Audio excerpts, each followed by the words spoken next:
Hello everyone, Xerophobus here. So today we're going to be reviewing 89 Hagi. Okay, so Hagi's card has been out a while now, and it's an odd card in the sense that not many people use this card, and looking at his stats, I'm trying to see why, because he has, good pace, good shooting, good passing, good dribbling. Physical may be the reason why it's only 65, but his card overall seems very, very good, and he's left-footed, so I can only imagine how much of a rocket his left foot is. In terms of cheaper alternatives, though, the only one that kind of comes to mind, similar enough in stats, is probably Royce. Royce is, I think, that inform is, I think, 380 on Xbox at the moment, and Hagi, I got Hagi for 744k. So Hagi's gone up a little bit now. He's in and around that. He's probably in and around like 740 to about 760 at the moment, but Royce is the cheaper alternative. Okay, so looking at Hagi's stats, as I said, his left foot is going to be a rocket, especially with that 94 shot power and 91 long shot. So I'm going to be abusing that left foot.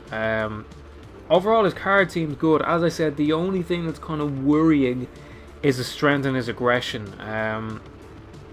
It's a little bit on the low side, so I just played around with Hawk and a Hunter, and I just found a Hunter to be just more influential in terms of the gameplay, in terms of what he was doing, so I used that.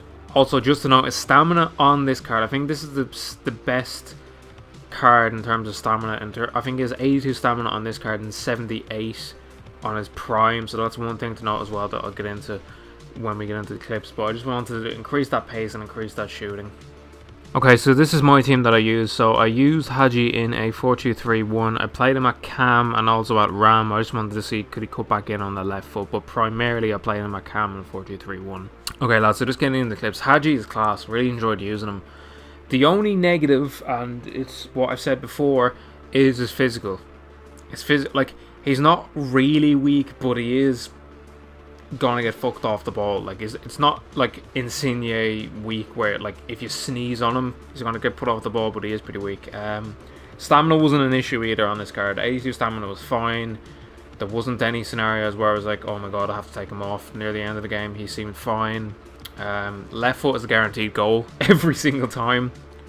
There was one weird thing though, where I found that when I gave the ball to him, he always seemed to want to take it on his left foot. I don't know if that, like, there was 2 or 3 times where I gave him the ball and he just always seemed to want to take it on his left foot and then move forward and then shoot with his right. It happened 2 or 3 times in the game. It's not in the clips, but it's just something to know. I think it was just down to gameplay. It's a pretty weird thing, but overall I enjoyed using them. So on the weighted average he gets a 7.7. Okay, so just going through the stats anyway, like, he gets a 7.7. I'd probably give him like an 8.5 if I'm doing it off opinion. Like, it's just a strength that brings him down massively on the ratings. Pace 8 out of 10. He's like, for a cam, he's decently fast. He's not like electric fast, but he always seems to be in the right position. So like, that's perfect for me. Once he's in the right position and he has enough pace to get away from someone, that's all I need. So pace wasn't an issue. Shooting 9 out of 10. That is just down to sometimes on his right foot there was instances where I was like, okay, it's kind of a little bit dodgy.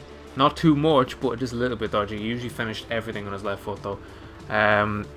Dribbling 9 out of 10. As I said, sometimes it was just like a really weird thing where he just seemed to always take the ball on his left and then would open himself up to getting tackled. I don't know if that was just me or some weird gameplay shit. I don't know. Strength 6 out of 10. Like, as I said before, he's not Insigne weak, but he is still pretty weak. Passing is an 8.5 out of 10. Like, his passing is very good. It's not a 9 or a 10 though. It's not nothing that made me go, wow, Jesus Christ, what, so good. Nothing amazing like that. It was very good. It just was nothing amazing. So he is foot champs ready. I would love to have him in my team, but like, having 800k in my team at the moment is just a big no. I need like an overall good team. But he is worth it. He is definitely worth it. Like, his left foot, the one player that I can compare him to is Messi, but I'd still have Messi over Hagi. I still like, Hagi is taller and his left foot is still like, it's an absolute rocket. Like, Messi's is a guaranteed goal every single time, but Messi's dribbling is better. Messi's passing is better. He's a bit faster on the ball, but he is a bit weaker. So if I was comparing the two, I'd pay the extra 100k. But if you need an icon in your team and you don't want to use Messi, I would go for Hagi. He is still worth it, lads. I really enjoyed using him. So I can't really think of anything else to say bar that he's just weak. That was the only real standout negative for me, just that he's weak. Other than that, I really enjoyed using him. Anyway, lads, that's going to be the end of this review. I'm just trying to think of who I'm going to do next, because I have my team sorted for the weekend league, because I'm going to be back playing this weekend. I'll probably have FIFA's broken out tomorrow, and then what I'm going to start doing is I'll start uploading highlights from the weekend league again, just to see if people watch it. If you want to watch it, let me know. If you don't, or you want me to just keep doing reviews, let me know as well. Anyway, cheers for watching, lads.